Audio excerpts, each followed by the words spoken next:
ఈ దినమున మనము 23, 24 కీర్తనలు ధ్యానం చేసుకుందాం. మొదటగా 23వ కీర్తన చదవండమ్మా.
సంతోషముగా కీర్తనాకారుడు చెప్తున్న విధానం, దేవుని యొక్క ఔన్నత్యము, దేవుని యొక్క గొప్పతనము, దేవుడు నరునికి దయచేయించినటువంటి సమస్తము, నరునికి దేవుడు దయచేయించినటువంటి సమస్తమును గూర్చి ఆయన వివరిస్తూ ఉన్నారు. యెహోవా నా కాపరి, నాకు లేమి కలుగదు. అంటే దేవుడు నాకు కాపరిగా ఉన్నాడు, నాతో పాటుగా ఆయన సంచరించుచూ ఉన్నాడు. కాబట్టి ఇక్కడ లేమి కలుగదు అనేటటువంటి విధానాన్ని మనము రెండుగా చూద్దాం. ఒకటి, అవసరత తీర్చబడుట, అలాగే కొరతలు తీసివేయబడుట. అర్థమైనమ్మా? సో అంటే అవసరత కొరత రెండు ఒకటే కదా అనొచ్చు. అవసరత వేరు, కొరత వేరు. కొరత అంటే నిత్య అవసరమైనటువంటివి మనకు అందుబాటులో లేకపోవటం కొరత. అక్కర అంటే అవసరమైనవి, అంటే రేపటి దినమున మనకు కొన్ని కొత్తగా అవసరాలు అవుతుంటాయి. అర్థమైందా? అవన్నమాట. కాబట్టి యెహోవా నా కాపరి, నాకు లేమి కలుగదు. పచ్చిక గల చోట్లను ఆయన నన్ను పరుండజేయుచున్నాడు, శాంతికరమైన జలముల యొద్ద నన్ను నడిపించుచున్నాడు.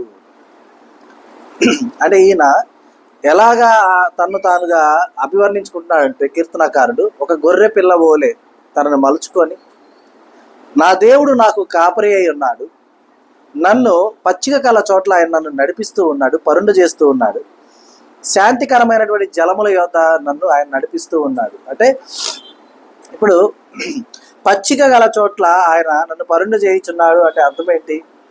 సమృద్ధి అని అర్థం. శాంతికర జలముల యొద్ద నన్ను నడిపించున్నాడు అంటే ప్రమాదము లేకుండా ఉండటం అని అర్థం. ఎందుకంటే అడవుల్లో నీరు తాగడానికి వెళ్ళినటువంటి అనేక జంతువులకు పొంచి ఉన్నటువంటి ప్రమాదాలు నీళ్ళలో అయినా సరే, నీటి బయట అయినా సరే ఉంటాయా, ఉండవా? సో అలాంటి ప్రమాదాలు ఏమీ లేకుండా కూడా నన్ను కాపాడుచున్నాడు అని చెప్పి చెప్తూ ఉన్నాడు అనమాట. నా ప్రాణమునకు ఆయన సేద తీర్చుచున్నాడు, తన నామమును బట్టి నీతి మార్గములో నన్ను నడిపించుచున్నాడు. నా ప్రాణమునకు ఆయన సేద తీరుస్తున్నాడు అంటే చింతలేని జీవితం అనమాట. చింతలేని జీవితం. లైక్ ఎట్లా అంటే, ఒక గవర్నమెంట్ కొత్త ఆర్డర్ ఒకటి వచ్చింది అనుకోండి, జీవో పాస్ చేసింది. ఏమని పాస్ చేసిందంటే, హైయెస్ట్ ర్యాంకులో వచ్చిన వాళ్ళకి మేము ఉద్యోగం ఇచ్చేస్తాం. అయితే వారు ఏ పని చేయక్కర్లేదు, ఆఫీస్కి రావక్కర్లేదు, ఏమీ చేయక్కర్లేదు, చక్కగా వారి ఇంట్లో ఉంటే చాలు, వారికి నెల జీతం ఇచ్చేస్తాం అన్నారు అనుకోండి. ఏమా, ఆల్ ఇండియా ఫస్ట్ వచ్చిన వారికి ఒక్కరికే, సంవత్సరానికి ఒక్కరికే అవకాశం అన్నారు అనుకోండి. అలాగా ఎవరన్నా సెలెక్ట్ అయ్యి ఉన్నారు అనుకోండి, వారికి ఏమవుతుంది? నెల జీతం గవర్నమెంట్ ఇస్తుంది. అవునా? కష్టం ఉందా? మరి ఇల్లు విడిచి వెళ్ళాల్సిన పని లేదు కదా ఎక్కడికి, అవునా కదా? సో అంటే ఇక్కడ ఎలా అంటే, నా ప్రాణమునకు ఆయన సేద తీర్చుచున్నాడు అంటే చింతించే పరిస్థితి లేకుండా, రేపటిని గూర్చి ఆలోచించే అవసరత లేకుండా నా దేవుడు నాకు సేద తీరుస్తూ ఉన్నాడు. అంతేకాదు, తన నామమును బట్టి నీతి మార్గములో నన్ను నడిపిస్తూ ఉన్నాడు. ఏ మార్గము నేను సంచరిస్తే అది దేవుని యొక్క యుక్తికరమైనటువంటి మార్గమై ఉన్నదో ఆ మార్గము నాకు బోధించుచు నన్ను నడిపిస్తూ ఉన్నాడని చెప్తూ ఉన్నాడు. గాఢాంధకారపు లోయలో నేను సంచరించినను ఏ అపాయమునకు భయపడను. ఒకవేళ దేవుడి మార్గంలో నువ్వు నడువు అన్నాక నేను నడుస్తూ ఉన్న క్రమంలో ఒకవేళ గాఢాంధకారమయమైనా సరే, అక్కడ ఎటువంటి అపాయాలు ఉన్నా సరే వాటికి నేను భయపడను. ఎందుకని? నా వెనక ఎవరున్నారు? దేవుడు నడిపిస్తున్నాడు కదా. ఏమన్నారు? యెహోవా నా కాపరి, అంటే నన్ను సంరక్షించేవాడు అని చెప్తూ ఉన్నాడు.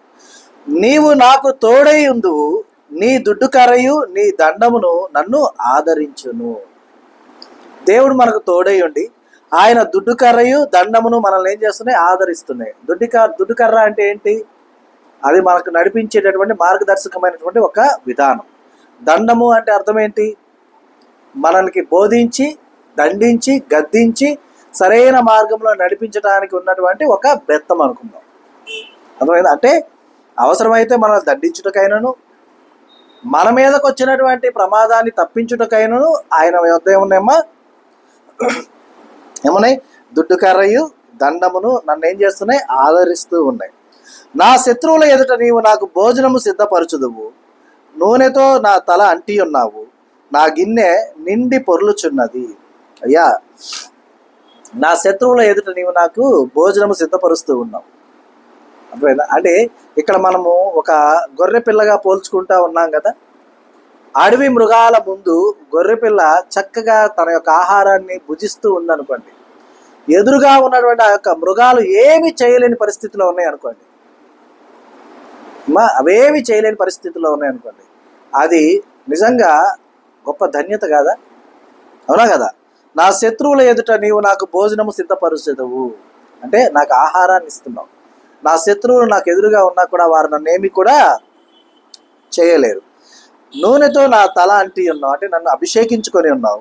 నా గిన్నె నిండి పొర్లుచున్నది అంటే సమృద్ధి. ఎలాంటి సమృద్ధి? శాశ్వత సమృద్ధి.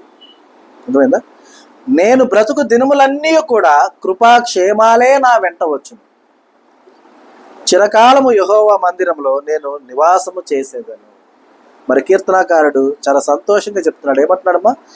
నేను బ్రతుకు దినములన్నీ కూడా కృపాక్షేమములే నా వెంట వచ్చును, కృపాక్షేమాలే నా వెంట వచ్చును అన్నాడు కదా. ఇక్కడ మొదటి వచనంలో ఏమని చదువుకున్నాం మనం? యెహోవా నా కాపరి, నాకు లేమి కలుగదు అని చదువుకున్నాం. అవునా? ఇక్కడ ఏం చదువుకుంటున్నాం? కృపాక్షేమాలే నా వెంట వచ్చును. అక్కడ వెంట వస్తుంది ఎవరు? మొదటి వచనంలో వెంట వస్తుంది ఎవరు? కాపరి వెంట వస్తున్నాడు కదా. అవునా కదా. యెహోవా నా కాపరి అంటే నా వెంట వచ్చుచూ ఉన్నాడు, నన్ను నడిపిస్తూ ఉన్నాడు. నా వెంట కృపాక్షేమాలే వస్తాయి. అంటే దేవుడు మనకు తోడై ఉంటే మనం ఎప్పుడు కూడా ఆయన కృపలోను ఆయన క్షేమంలోను పాలిభాగస్థులం అవుతాం. అందుకే ఆయన సంతోషంగా చెప్తున్నాడు, చిరకాలము యెహోవా మందిరంలో నేను నివాసము చేసేదను. ఆయన సన్నిధిలోనే నేను నివసిస్తాను, ఆయన మందిరంలోనే నివసిస్తాను, ఆయన యొద్దనే నా యొక్క జీవిత కాలం అంతా కూడా నేను ఉంటాను అని ఆయన సంతోషంగా చెప్పుచూ ఉన్నాడు. కాబట్టి మనం కూడా గమనించాలి, దేవుడు మనకు ఏ రీతిగా తోడై ఉంటాడు, ఏ విధంగా ఆయన మనల్ని నడిపిస్తుంటాడు అని మనం అర్థం చేసుకోవాలి. ఎందుకంటే దేవుడు మనకు ఆజ్ఞలు ఇచ్చి విడిచిపెట్టేలా, ఆజ్ఞల్ని ఎలా అనుసరించాలో నేర్పిస్తున్నాడు. ఆజ్ఞానుసారమైన జీవితం ఎంత గొప్పదో వివరిస్తున్నాడు. అర్థమైందా? ఎందుకంటే ఆజ్ఞ వెనక ఆశీర్వాదం ఉంది. ఆ ఆశీర్వాదానికి మనందరినీ కూడా అర్హుల్ని చేస్తూ ఉన్నాడు. అర్థమైందా? కాబట్టి మనం గమనించాలి. అలాగే చదువమ్మా 24వ అధ్యాయం చదువు.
ఇక్కడ గుమ్మములు, తలుపులు అనేటటువంటి విధానాన్ని మన యొక్క హృదయముతో సాదృశ్యంగా చూసుకోవాలి మనం.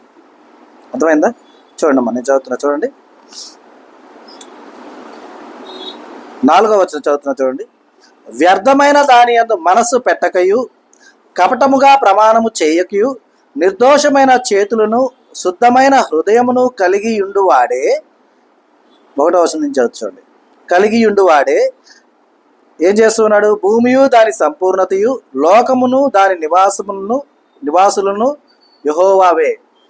ఆయన సముద్రముల మీద దానికి పునాది వేసెను, ప్రవాహ జలముల మీద దాన్ని స్థిరపరిచెను. యెహోవా పర్వతమును ఎక్కదగిన వాడెవడు? ఆయన పరిశుద్ధ స్థలంలో నిలవదగిన వాడెవడు? ఎవరు అంటే, వ్యర్థమైన దాని యందు మనసు పెట్టకయు, కపటముగా ప్రమాణము చేయకయు, నిర్దోషమైన చేతులు, శుద్ధమైన హృదయమును కలిగి ఉండువాడే. ఎక్కడ ఉంటున్నాడమ్మా? యెహోవా పర్వతమునకు ఎక్కదగిన వాడు, ఆయన పరిశుద్ధ స్థలంలో నిలువదగిన వాడు. అర్థమైందా? అంటే వాడు ఎలా ఉండాలి? వ్యర్థమైన దాని యందు మనసు పెట్టకూడదు. ఏంటి వ్యర్థం? ఈ లోకపరమైనటువంటి ఆశలు, భోగాలు, ఇవన్నీ వ్యర్థం. అర్థమైందా? వాటి యందు మనసు పెట్టక, అలాగే కపటంగా ప్రమాణం చేయక. 31st నైట్ వస్తే చాలు, ప్రపంచ జనాభాలో నాకు తెలిసి 80% మంది ప్రమాణాలు చేస్తారు, రేపటి నుంచి నేను ఇదిగో ఇలా ఉంటా. అర్థమైందా? అంటే కపటమైన ప్రమాణము అంటే అర్థమైందంటే చెయ్యనిది చేస్తానని చెప్పటం.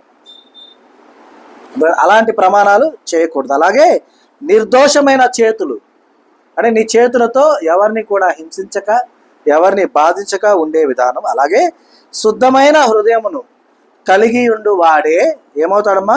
యెహోవా పర్వతమునకు ఎక్కదగిన వాడు, అలాగే ఆయన పరిశుద్ధ స్థలంలో నిలువదగిన వాడు. ఆయనను ఆశ్రయించువారు ఎవరై ఉన్నారంటే, యాకోబు దేవ నీ సన్నిధిని వెతుకువారు అట్టివారే. అంటే ఎవరు? దేవుని ఆశ్రయించినటువంటి వారు, యాకోబు దేవుని యొక్క సన్నిధిని వెతుకువారు అట్టివారే. ఎవరు వారు? వాడు యెహోవా వలన ఆశీర్వాదము నొందును, తన రక్షకుడైన దేవుని వలన నీతిమత్వము నొందును. ఎవరమ్మా? ఎవరైతే దేవుణ్ణి ఆశ్రయిస్తారో, ఎవరైతే యాకోబు దేవుని సన్నిధిని వెతుకుతారో వారు ఎవరుగా ఉన్నారు? దేవుని యొక్క ఆశీర్వాదం నొందిన వారుగా ఉన్నారు, రక్షకుడైనటువంటి దేవుని వల్ల నీతిమత్వము నొందిన వారుగా ఉన్నారు. మనం ముందు 6 చదివాను, తర్వాత 5 చదువుతున్నాను కదా. కాబట్టి గమనించాలి, దేవుని యొక్క మందిరంలో నిలవగలిగిన వారుగా మనం ఉండాలి అంటే, ఆయన సన్నిధిలో నిలవగలిగిన వారుగా మనం ఉండాలంటే, మొదట వ్యర్థమైన వాటి యందు మనసు ఉంచక, కపటముగా ప్రమాణం చేయక, నిర్దోషమైన చేతులు కలిగి, శుద్ధమైన హృదయమును కలిగి ఉండాలి. అలాగే దేవుని ఆశ్రయించేవారుగా ఉండాలి, అలాగే దేవుని సన్నిధిని వెతికివారుగా ఉండాలి. అలా మనం గనక ఉన్నట్లయితే ఎలా ఉంటాము? యెహోవా పర్వతమునకు ఎక్కదగిన వారుగా ఉంటాము, ఆయన పరిశుద్ధ స్థలంలో నిలవదగిన వారుగా ఉంటాము. ఎందుకంటే మనము దేవుని వలన ఆశీర్వాదం నొందిన వారం కాబట్టి, మన రక్షకుడైన దేవుని వలన నీతిమత్వము నొందిన వారం కాబట్టి. అర్థమైందా? ఇవి కావాలి అంటే ఎలా ఉండాలి మనం? 4వ వచనంలో ఉన్న విధంగా ఉండాలి. గమనించాలి. చూడండి, 7వ వచనం నుంచి చదువుతున్నాను. గుమ్మములారా మీ తలలు పైకెత్తుకొనుడి, మహిమ గల రాజు ప్రవేశించినట్లు పురాతనమైన తలుపులారా మిమ్మును లేవనెత్తుకొనుడి. అంటే మన యొక్క హృదయపు వాకిళ్ళు విప్పాలి మనం. ఇరుకైనటువంటి గుమ్మం ఉన్నా సరే దాన్ని విశాలంగా మార్చుకోవాలి. అందుకని ఎందుకని? మహిమ గల రాజు ప్రవేశించినట్లు మన హృదయంలో ఆయన కొలువై ఉండులాగున, మన హృదయంలో ఆయన నివాసం ఉండులాగున. గడిచిన దినముల్లో మనం ఒకసారి ఒక ఆదివారం అంతా చెప్పుకున్నాం, దేవుని యొక్క మందిరముగా మనల్ని మనం ఎలా మలచబడాలి, భవనంగా ఎలా మలచబడాలి. అవునా? కాబట్టి దేవుని యొక్క ప్రవేశము మన హృదయమందు కలుగునట్లుగా మన హృదయపు వాకిళ్ళు విప్పి విశాలమైనటువంటి ఆ యొక్క గుమ్మాన్ని విశాలపరిచి, అంటే నేరో గుమ్మాన్ని విశాలపరిచి, తలుపుల్ని విశాలపరిచి ఆయన్ను ఆహ్వానించుకునేవారుగా మనం ఉండాలి. ఎందుకంటే మహిమగల ఈ రాజు ఎవడు అంటే, బల శౌర్యము గల యెహోవా, యుద్ధశూరుడైన యెహోవా. ఎవరమ్మా మన హృదయంలోకి ప్రవేశించబోతున్నటువంటి ఆయన? బల శౌర్యములు కలిగినటువంటి దేవుడు, అలాగే యుద్ధశూరుడైనటువంటి దేవుడు. కాబట్టి గుమ్మములారా మీ తలలు పైకెత్తుకొనుడి, పురాతనమైన తలుపులారా మహిమగల రాజు ప్రవేశించినట్లు మిమ్మును లేవనెత్తుకొనుడి. అర్థమైందా? తల ఎప్పుడు పైకెత్తుతాం మనం? తల పైకెత్తి ఎప్పుడు నిలబడతాం? ఏ క్రియ చేసినప్పుడు? సత్క్రియ చేసినప్పుడు నీవు తల ఎత్తుకొనవా అంటే ఇక్కడ దేవుడు చెప్తూ ఉన్నాడు ఏమని? గుమ్మములారా మీ తలలు పైకెత్తుకొనుడి. అంటే మీరేం చేయాలి? హృదయమందు కూడా సత్క్రియ చేసేవారుగా మనం ఉండాలి. పురాతనమైన తలుపులారా అంటే బిగించబడ్డాం మనం. ఆ తలుపులన్నీ కూడా ఆ దుమ్ముతో, ధూళితో, ఆ రస్టుతో టైట్ అయిపోయినాయి. వాటిని దేవుడు ఏం చేయమంటున్నాడు? పురాతనమైన తలుపులారా మహిమగల రాజు ప్రవేశించినట్లు మిమ్మును లేవనెత్తుకొనుడి. ఓపెన్ చేయండి. అవుతుందా? మహిమగల ఈ రాజు ఎవడు అని క్వశ్చన్ వేస్తే సైన్యములకు అధిపతి యగు యెహోవాయే, ఆయనే ఈ మహిమగల రాజు. అర్థమైందా? దేవుని యొక్క పర్వతములో అయినా సరే, పరిశుద్ధ స్థలంలో అయినా సరే మనం నిలవాలి అంటే మనలో వ్యర్థమైనవి ఉండకూడదు, కపటమైనది ఉండకూడదు, అంటే దోషమైనది ఉండకూడదు, అపరిశుద్ధమైనది ఉండకూడదు. అర్థమైందా? అలాగే దేవుని అంటే ఆయన్ని ఆశ్రయించేవారుగా మనం ఉంటే, ఆయన్ని వెతికేవారుగా మనం ఉంటే దేవుని ఆశీర్వాదం పొందిన వారుగా ఉంటాం. రక్షకుడైన దేవుని వలన నీతిమత్వం పొందిన వారుగా ఉంటాం. అర్థమవుతుందా? కాబట్టి దేవుని యొక్క పర్వతం ఎక్కటానికైనా, ఆయన పరిశుద్ధ స్థలంలో నిలబడటానికైనా మనకు అర్హత లభిస్తుంది. అలాగే దేవునిని ఆహ్వానించుకొని మన హృదయంలో ఆయన కొలువై ఉండులాగున, మన హృదయంలో ఆయన నివసించులాగున, మన హృదయమందు ఆయన ఉండులాగున ఉండాలి అంటే మన యొక్క పాత ప్రాచీనమైనటువంటి స్వభావాన్ని పూర్తిగా విడిచిపెట్టి ఆయన ఆహ్వానించుకునేవారుగా మనం ఉండాలి. సత్క్రియ చేసేవారుగా మనం ఉంటూ తల ఎత్తుకునేవారుగా మనం ఉన్నప్పుడు ఆ రీతిగా దేవుని యొక్క గొప్పతనాన్ని పొందిన వారుగా సంతోష గానాలతో ఆయన నామాన్ని కీర్తించి గణపరిచి మహింపరిచేవారుగా మనము ఉంటాం. కాబట్టి ఆ విషయాన్ని మనం గమనిస్తూ ఆ రీతిగా మనం ఉండాలని, అలాగున ఉండుటకై చాలిన జ్ఞానంతో దేవుడు మనల్ని నింపి నడిపించును గాక. ఆమేన్. ఈ దినము దేవుడు మనకు అనుగ్రహించిన తన సత్యవాక్కును బట్టి దేవునికి కృతజ్ఞతాస్తుతులు చెల్లిస్తున్నాను. దేవుడు